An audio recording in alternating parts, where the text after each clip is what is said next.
चीज़ें अल्लाह का शुक्र है बड़ी बेहतर हो रही हैं और जाहिर है कि मेरा इब्तदाइया वो इसलिए ज़रूरी था कि ये रियलाइजेशन काफ़ी सारी चीज़ों की अब हमें आई है, आज़ादी की कदर अब हमें आई है। Your thoughts on that? जी, thank you very much Ishfaq. पहले तो आपको और तमाम कौम को आज़ादी मुबारक और ये दिन मुबारक। देखिए 14 अगस्त और हमारे जो फोर फादर्स हैं जिन्होंने इस ख्वाब को एक रियलिटी में बदला है, उनका बहुत शुक्रिया, थैंक यू वेरी मच। और फिर नए पाकिस्तान ने जो बुनियानुल मरसूस के बाद जन्म लिया है, तो ये डबल मुबारकबाद इस दफा जो है ना वो बहुत ज्यादा होगी। But again we have to understand the spirit behind creation of Pakistan. देखिए आजादी तो हासिल कर ली, आपने भी उसी तरफ बात की और आपने इतना पावरफुल इंट्रो दिया है कि उसके बाद तो अभी बात करते हुए भी सोचना चाहिए। It is coming naturally. ये वो चीज है जो अल्हम्दुलिल्लाह बुनियानुल मरसूस ने, और ये वो चीज है जो मार्का हक ने इस नेशन को तोहफा दिया। And you very rightly pointed out कि शुक्र है कि इस यूथ ने ये चीजें देख ली हैं। देखिए फंडामेंटल चीज है टू नेशन थ्योरी। मुसलमान ला इलाहा इल्लल्लाह मुहम्मद रसूलुल्लाह उस वक्त भी टारगेट था और आज भी टारगेट है और आगे टारगेट रहेगा। तो चाहे हिंदू जायनिज्म हो या जूइश जायनिज्म हो, आपने टारगेट रहना ही रहना है। कहने का मकसद हाँ और नेक्सस है। मैं कोई खौफ नहीं पैदा करना चाह रहा, मैं डरा नहीं रहा, मैं सिर्फ ये कहना चाह रहा हूं कि जो पाथ जो हमने ट्रेड करना है उसको ट्रेड करने के लिए हमें अपने आप को वैसा ही स्ट्रांग होना पड़ेगा। ये जो पाकिस्तान है ना जी, ये एक जमीन का खित्ता नहीं है या एक जमीन का टुकड़ा नहीं है। पाकिस्तान है 25 करोड़ लोगों की दिल की जो धड़कन है ना, वो पाकिस्तान है। आपकी जो होप है इन द फ्यूचर वो Pakistan. Sir let me add something to it, not just 25 crore बल्कि पूरी दुनिया के मुसलमान they look up to Pakistan. Yes exactly. तो दैट्स व्हाई मैं अभी वो बिल्कुल आपने सही कहा कि वो आपकी तरफ देख ले, लेकिन ये जब 25 करोड़ मिलकर इस पाकिस्तान को जितना मजबूत करेंगे, indirectly you are supporting that जिसकी आप जिक्र कर रहे हैं कि वो आपकी तरफ देख रहे हैं, वो आपसे इंस्पायर होते हैं। और अब सिर्फ वो नहीं देख रहे, ये जो नए पाकिस्तान ने जन्म लिया है इस मार्का हक के बाद एक नेशनल रिस्पांस की सूरत में, वो रिस्पांस जिसमें आपने अपना हुसैनियत दिखाई है, जिसमें आपने अपना डिफेंस दिखाया है, वो मार्का हक जिसमें आपने अपना डिफेंस दिखाया है, जिसमें आपने अपना पोटेंशियल दिखाया है और जिसमें आपने एज अ कॉम अनबाउंडेड रिजॉल्व के साथ अपने आप को शो केस किया है। तो इसलिए तो दुनिया आपकी तरफ अभी खींची चली आई है कि there is a meaningful country with a meaningful nation and with a meaningful military delivering mode में। देखिए ताकतें तो बहुत होती हैं, आपको मिलिट्री भी हो सकती है, सारा कुछ हो सकता है, फिर आपकी डिप्लोमेसी इतनी खूबसूरत हुई, आपकी पॉलिटिक्स अब इंप्रूव हो रही है, चीजें बेहतर हो रही हैं। और देखिए it has given you a new start. But again वही बात है कि जो स्पिरिट ऑफ मेकिंग पाकिस्तान है ना, उसको आप यूथ को समझने की जरूरत है। बिलाशुबा that is very important. That is the message कि आपने स्पिरिट को पहले, उसकी जो एसेंस ऑफ दैट स्पिरिट है ना, उसको समझिए और अडॉप्ट कीजिए। एक्शनेबल पाकिस्तान अब बातों से, ख्वाबों से, अब वहां से आप रियलिटी में आ गए। और रियलिटी यही है कि हमारा सीरियस एनिमी हमारे बैठा हुआ है, हम घिरे हुए हैं, पूरे रीजन में एप्लीकेशन है and they won't stop at it because वो डीड भी हैं और बाकी टर्म्स जो है जाहिर है यहाँ पर नेशनल टीवी पे मैं इस्तेमाल नहीं कर सकता क्योंकि ये कोई भारतीय चैनल है नहीं लेकिन बहरहाल जज्बात आप समझ गए होंगे। अब जरा ये फरमाइए कि ये जाहिर है कि ये जो ट्रांसफॉर्मेशन हुई है, जो रीजरेक्शन हुई है, मैं ये कहूंगा कि वो जब होता है ना कि कोई आपको जरूरत होती है आपको झिझोड़ने की, तो इस चीज ने झिझोड़ कर जो कौम को एक किया वो कितना पॉजिटिव है। और खासतौर पर हम देख रहे हैं कि अब दुनिया भर में पाकिस्तान की सुनी जा रही है, दुनिया इज रिसेप्टिव। कमजोर का कोई साथ नहीं देता, कमजोर के साथ हम हमदर्दी का इजहार कर सकते हैं, लेकिन everybody listens to a person और अ कंट्री जो कि जवाब देने की सलाहियत रखता हो और अपने खासतौर पर अपने से ताकत को।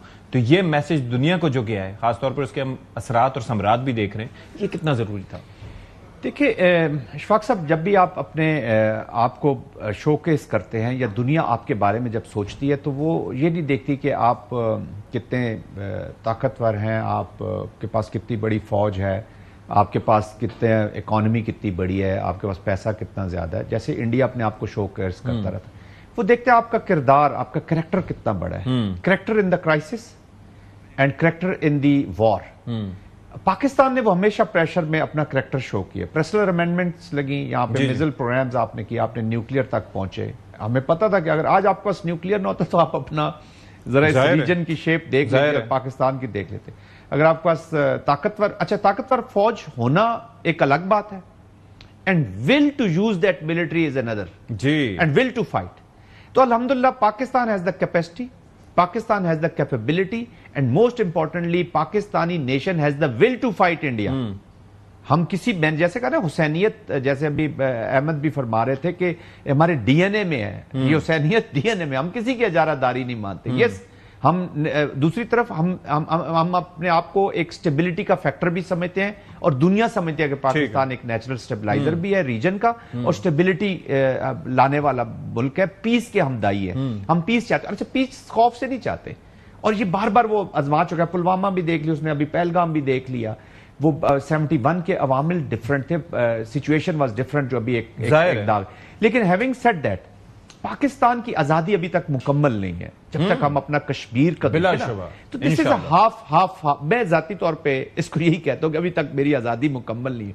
मेरा जिस्म तो मेरे पास है, मेरी रूह और मेरा दिल अभी बाकी है और शहरा गुदर है। तो ये this is a very serious thing. तो पाकिस्तान की जो इंपॉर्टेंट चीजें हैं, we have to do lot. हमने बहुत काम करना है। This is a beginning. ये जो नया पाकिस्तान है ना, ये यही समझ लें कि आप 1947-48 में पहुंच गए, आप पास कुछ भी नहीं और आपने एक नई कौम को जन्म देना है। फिर आपने बहुत इंपॉर्टेंट बात की थी, जो यूथ की बात की थी। अब youth has seen the enemy, youth has seen the application, उसके ऊपर एप्लीकेशन क्या आ रही है, अपनी पोटेंशियल्स भी उसको पता है। अब उन्होंने चैनलाइज करना है अपने आप को। That is very important. Jain साहब, your thoughts, will they stop? या जैसे कि अहमद कह रहे हैं, या मुझे भी ये लगता है कि दे वॉन्ट स्टॉप बिकॉज उनके कोई मकासद हासिल नहीं। अहमद से मैं बिल्कुल एग्री करता हूं और आपसे भी एग्री करता हूं। देखें, as a military man I may not be in a mode कि मैं प्रिडिक्ट नहीं करना चाहूंगा। मैं तो चाहूंगा कि वो कर सकता है। इस वक्त उनकी मिलिट्री इस हालत में नहीं है कि वो जंग इमीडिएटली शुरू करे। बट हैविंग सेड दैट, वहां वॉर का control is not with the military. ये जो आरएसएस का पॉलिटिकल टेररिस्ट लीडरशिप वहां पे बैठी, इसको लीडरशिप तो कहने का लीडर इज, ये जो बैठे हुए हैं पॉलिटिकल टेररिस्ट, इनको वॉर सूट करती है। और ये जो हिंदुत्व के अंदर से ये जो मुद्दतवा ने जन्म लिया ना कि फ्रिक्शन का और ज्यादा इस्तेमाल करो, कन्वेंशनल फोर्स, उसको परवाह नहीं अपने रीजन लोगों की। और they have an enemy with in. India के अंदर भी उनका दुश्मन है, वो वहां के मुसलमान है, वहां की माइनॉरिटीज हैं, क्रिश्चियंस हैं, वहां के सिख्स हैं। And they have an enemy without, और दोनों को लड़ रहे हैं वो। और हमारे साथ काइनेटिक का इस्तेमाल कर रहे हैं। और I think it is not going to be stopped very soon. और अगर इशफाक साहब आप मुझे इजाजत दें, क्विकली एक वन लाइनर इस आजादी के मौके पर, लेट मी थैंक अहमद, इन्होंने और मुर्जा सलंगी साहब ने जो किताब लिखी है जी, the war which has changed everything. तो अहमद, बहुत शुक्रिया आपका पाकिस्तान की तरफ से, हमारी सबकी तरफ से। आपने जितना जबरदस्त ये किताब लिखी, और ये मैं सब पाकिस्तानियों को कहूंगा कि उसको पढ़ें जरूर, और स्पेशली जिन्होंने इस जंग को समझना है कि हमारे साथ हुआ क्या है, तो they will be able to understand. पाकिस्तानियों के लिए अपने आप को जानने से ज्यादा अपने दुश्मन को जानना, know your enemy, that is most important. बिल्कुल, बहुत